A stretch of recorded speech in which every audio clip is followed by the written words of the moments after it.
Écho du portefeuille de l'État. Écho du portefeuille au cœur de l'actualité dans vos entreprises. Écho du portefeuille accompagne les entreprises du portefeuille de l'État en mettant en lumière les tâches accomplies par les mandataires. Écho du portefeuille, véritable vitrine des entreprises du portefeuille de l'État. Découvrez les enquêtes, reportages, dossiers, analyses sur les entreprises et établissements publics à travers cet outil de communication du ministère du portefeuille. Écho du portefeuille, vecteur par excellence. Il dispose ces espaces pour la présentation de bilans, perspectives, potentialités, voire les difficultés rencontrées. Les mandataires des entreprises et établissements publics ont désormais un espace approprié. Écho du portefeuille intervient donc dans tous les secteurs, à l'instar des mines, ressources hydrauliques et électricité, transport et voies de communication, finances, agriculture, industrie, postes et télécommunications et autres services. La volonté exprimée par le chef de l'État, celle de replacer les entreprises et établissements publics à en faire un véritable levier pour le développement économique et social de la RDC. Les entreprises du portefeuille de l'État, colonne vertébrale de l'économie du pays, devraient permettre, à mon sens, de contribuer substantiellement à la croissance et à la diversification de l'économie de notre pays, au développement social, à la création des emplois et au budget de l'État. Écho du portefeuille, au cœur de l'actualité dans vos entreprises.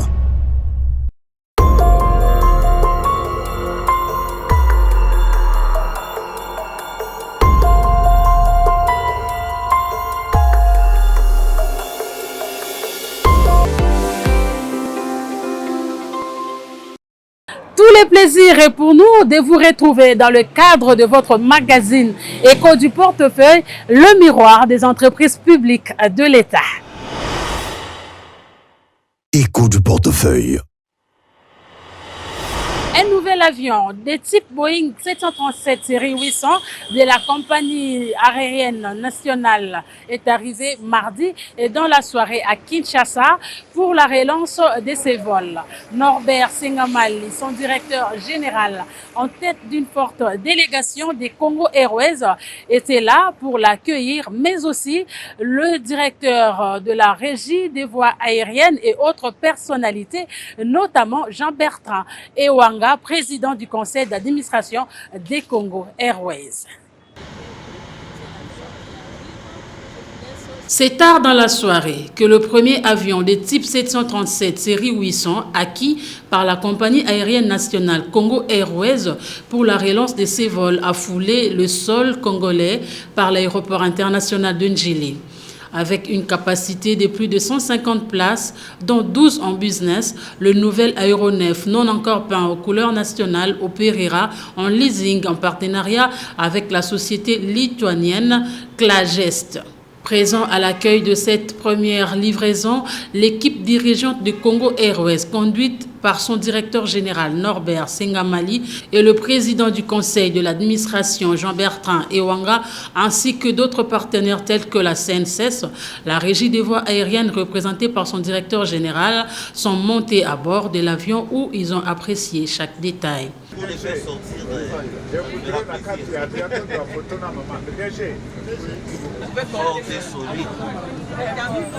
Prenant la parole pour la circonstance, Jean-Bertrand Ewanga a salué la détermination du chef de l'État, Félix Tshisekedi, de la première ministre Judith Suminwa, du ministre des Transports Jean-Pierre Bemba Gombo et du ministre du portefeuille Jean-Lucien Boussa-Tongba pour avoir mis sur pied cette compagnie aérienne nationale. Aujourd'hui, Congo Airways reprend ses plumes.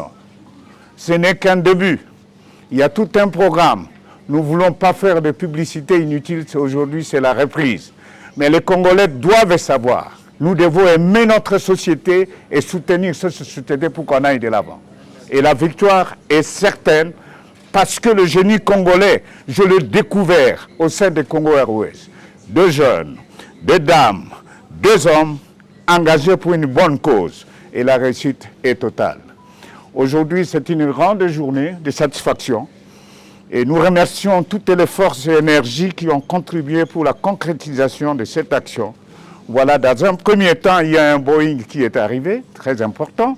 Le 18, un autre arrive. En décembre, vous serez surpris. Et pourquoi pas en janvier? Le premier vol, ça fera Kindu Et l'avion rentre, et puis Lubumbashi. Je crois que c'est le vendredi. Et le samedi, il fait Mbandaka, et immédiatement Lubumbashi. Comprenez mon émotion. Et la suite, Kisangani, bon, pour Goma, je ne sais pas encore, pourquoi pas Kananga, et on va fournir les efforts pour que Mbujimaï, parce qu'il y a des preuves là. Il n'y a pas de raison pour qu'on n'atterrisse pas à Mbujimaï.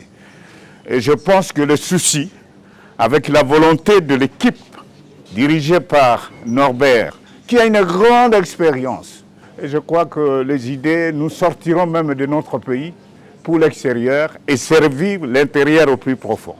Congo Airways va retrouver le ciel congolais après un long moment d'inactivité. Il s'y est dénoté qu'un autre avion est attendu la semaine prochaine.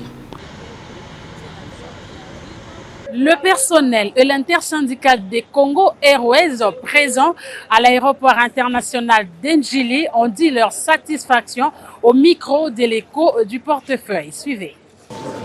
Au nom de tous les agents et cadres de Congo Airways, nous tenons à remercier très sincèrement le Dieu Tout-Puissant, le maître des temps et des circonstances, car c'est lui qui a permis qu'aujourd'hui nous puissions nous retrouver en ces lieux.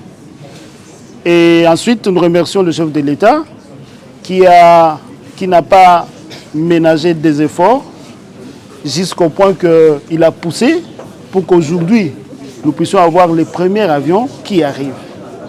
Et au nom de tous les agents de Congo Airways, nous sommes en train de féliciter le comité de gestion ainsi que le conseil d'administration ainsi que tous les administrateurs, plus particulièrement la CNCS, qui a fait à ce qu'aussi on puisse avoir le financement pour que, enfin, on puisse voir l'avion atterrir sur cet aéroport. L'impression que nous avons en ce jour, ça doit être une satisfaction totale, parce qu'enfin, ce qui était comme un rêve est devenu une réalité aujourd'hui. Nous avons visité l'avion. Je peux rassurer que ce n'est pas un vieux avion, c'est vraiment un nouveau, et que nous sommes en train d'appeler à tous les Congolais de s'approprier de cette société qui est la leur. Et nous sommes en train de demander aussi à tous les agents de fournir des efforts pour essayer un peu de maintenir le cap avec notre clientèle pour que Congo Airways finalement puisse aller de l'avant. Nous sommes déjà très heureux d'annoncer à l'opinion publique et à notre clientèle que Congo Airways reprend ses vols réguliers sur l'étendue de la République démocratique du Congo. Et alors, nous sommes prêts à mettre en place un marketing de choc pour que tous nos clients qui sont partis puissent revenir, puisque Congo Airways n'est pas seulement la compagnie nationale, elle est également la compagnie commerciale qui a un grand soutien du président de la République, de nos partenaires, ainsi que la première dame. Alors nous serons très heureux que tous nos clients reviennent. Nous allons faire un marketing de choc, parler à nos clients, nous allons faire des campagnes, des partenariats, alors tout ça pour que nos clients reviennent vers nous. Et puis, sachez que l'entreprise Primera Gold sera désormais appelée DRC Gold Trading. La cérémonie marquant cette mutation a eu lieu ce mercredi 13 novembre dans la salle de réunion du ministère du portefeuille sous la supervision du ministre Jean-Lucien Boussa Tongba. Suivez ce reportage de Vianney Moutulirano. La cérémonie de signature des actes marquant les changements de la dénomination sociale de cette société a été présidée par le ministre du portefeuille ce mercredi 13 novembre 2024 à son office de travail. DRC Gold Trading SA a désormais pour actionnaire l'État congolais qui détient 55% de parts sociales, les fonds miniers pour les générations futures ayant 30% et 15% pour la GECAMINE.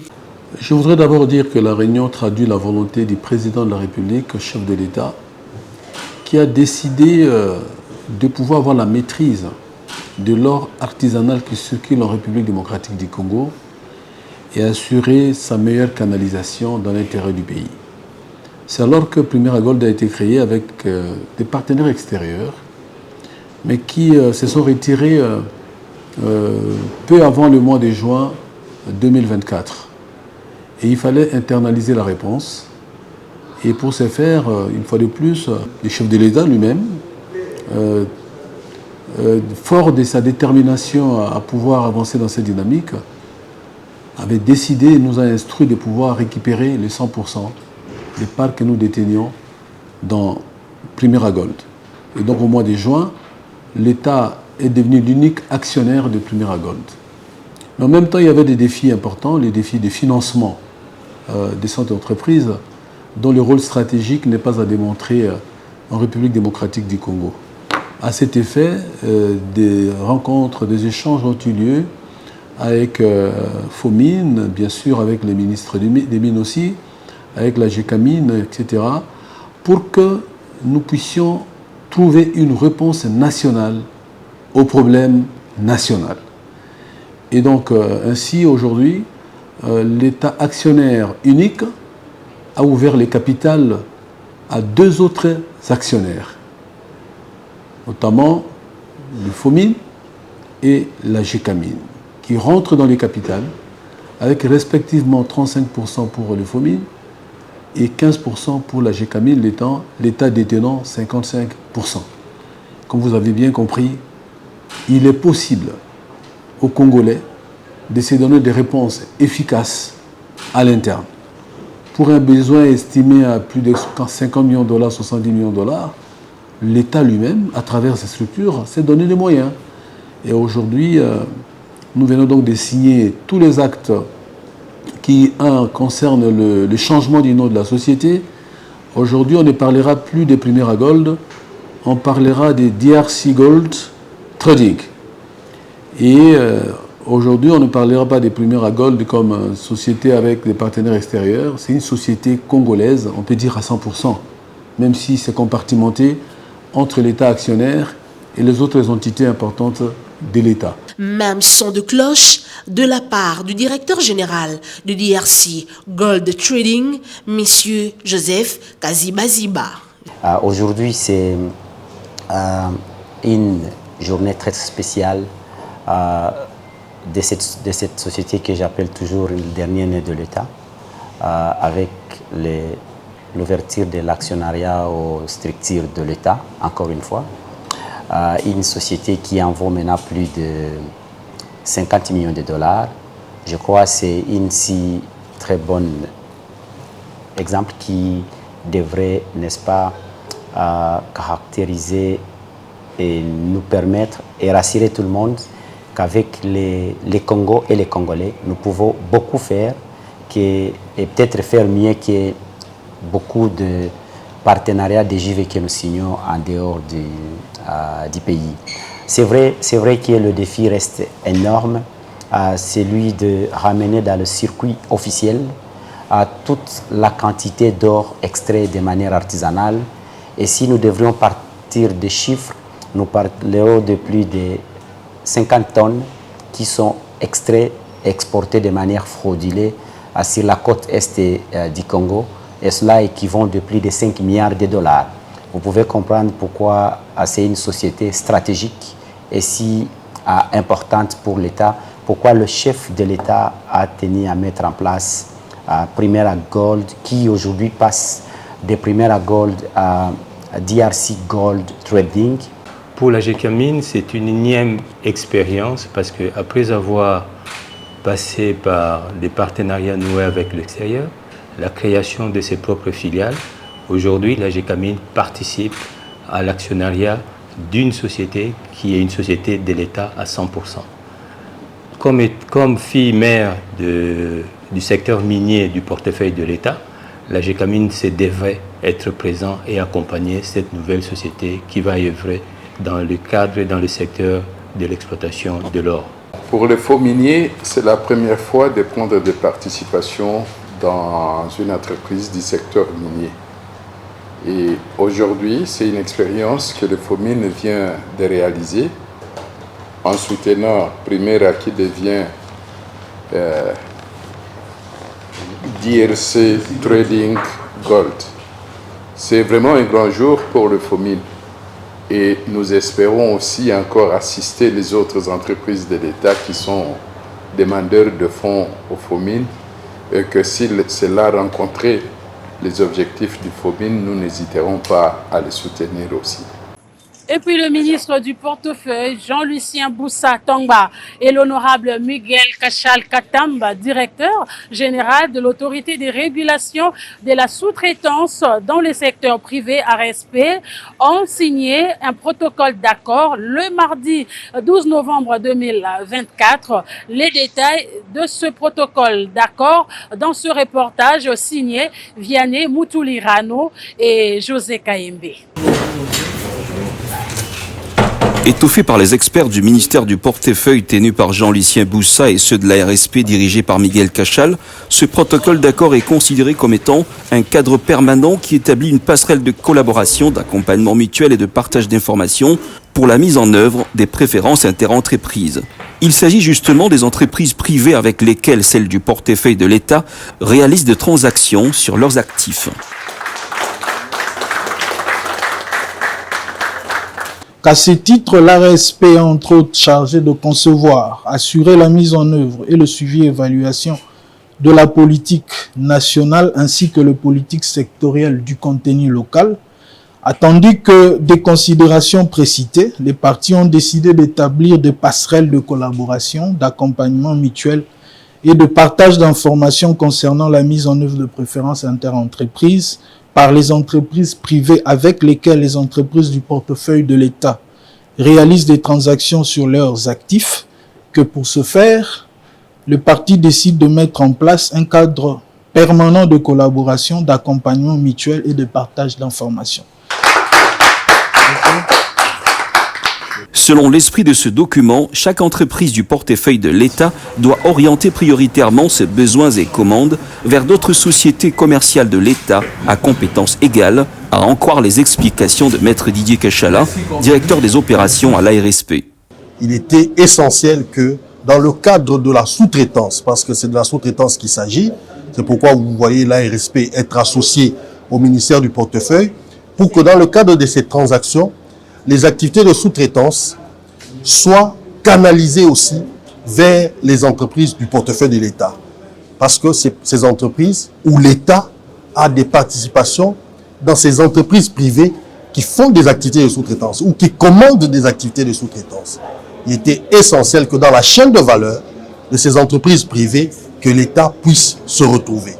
C'était en fait le constat et la motivation qui a poussé le ministère du portefeuille a présenté une note d'information au gouvernement et le gouvernement a décidé que le ministère du portefeuille puisse implémenter des actions afin de mettre en valeur ou permettre aux entreprises du portefeuille de pouvoir entrer dans les chaînes de valeur des entreprises privées.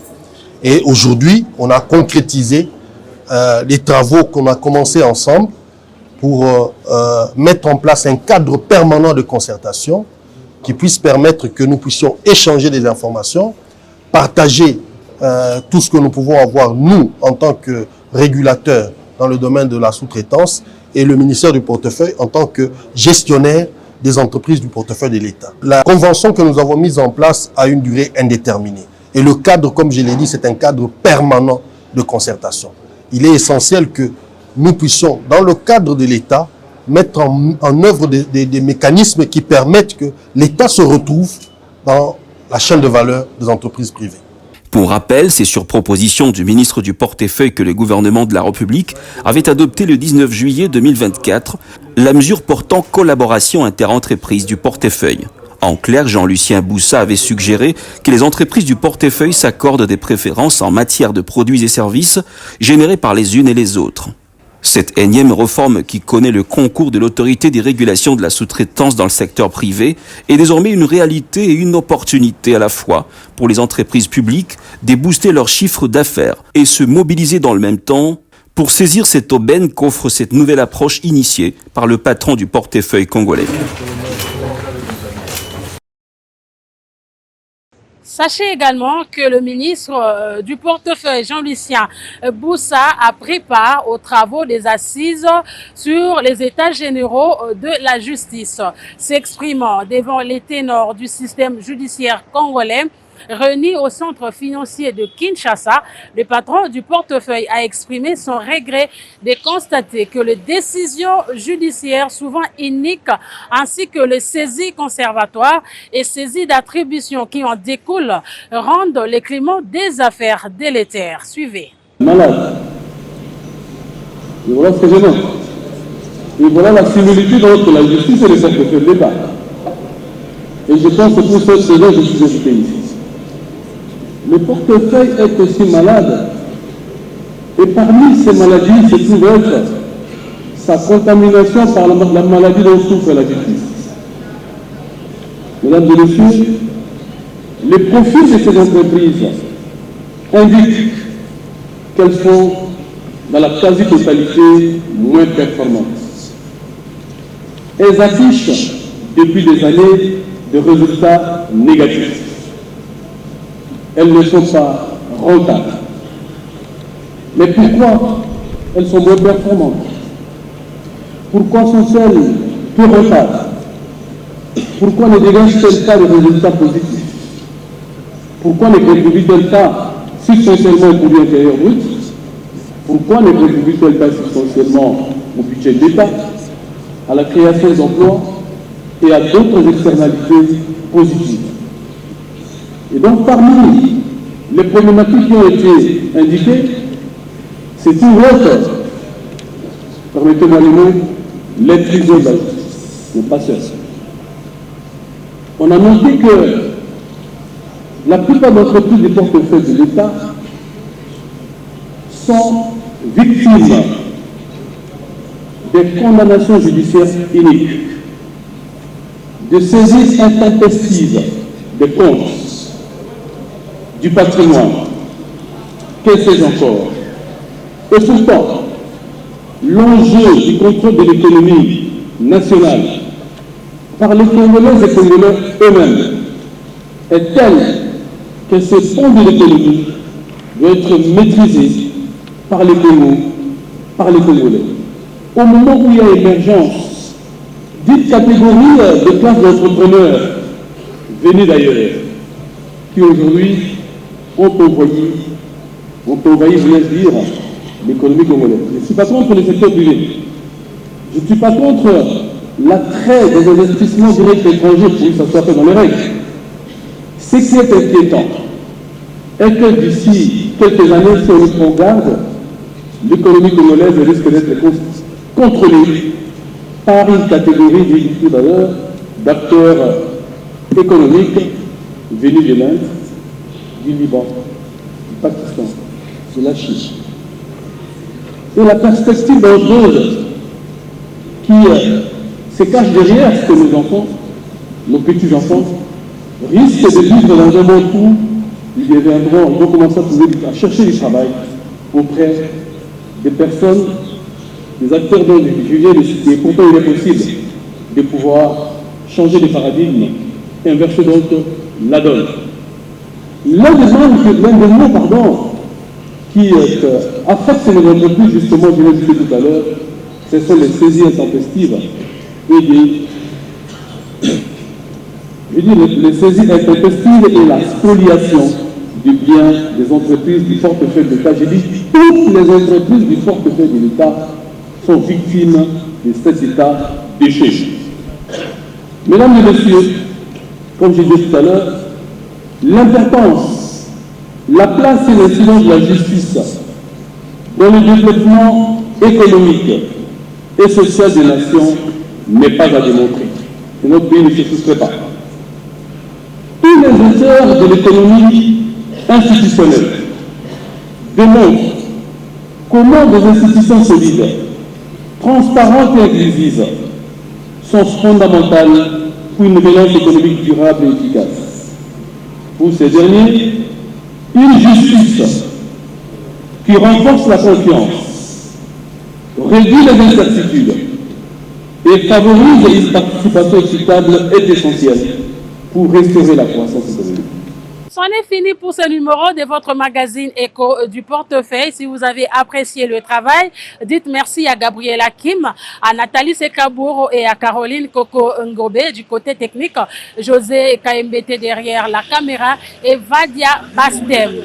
Merci, au revoir.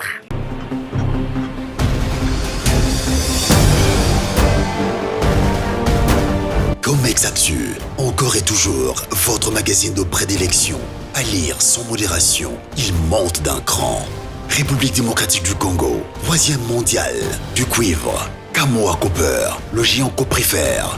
Il se met au pinacle. Il a récemment reçu un hôte de marque, Jean-Lucien Boussa, ministre du portefeuille, en mission au Lualaba à Kolwezi. Ce membre du gouvernement souminois a salué le sens du partenariat du gouvernement congolais dans la jointe venture avec Kamoa Copper. C'est toujours dans ce numéro. Les profondeurs de la grande mine de Kakula, l'imposante fonderie de la Kamoa en construction, le centre d'excellence de la Kamoa, l'école maternelle Ekumwilu, les étangs piscicoles qui nourrissent déjà les populations locales, le centre de formation de Kansongo et autres ont émerveillé le ministre du portefeuille. Bref, Kamoa Copper en odeur de sainteté avec le gouvernement congolais. Tous les détails dans ce numéro de Comex Actu. Bonne lecture.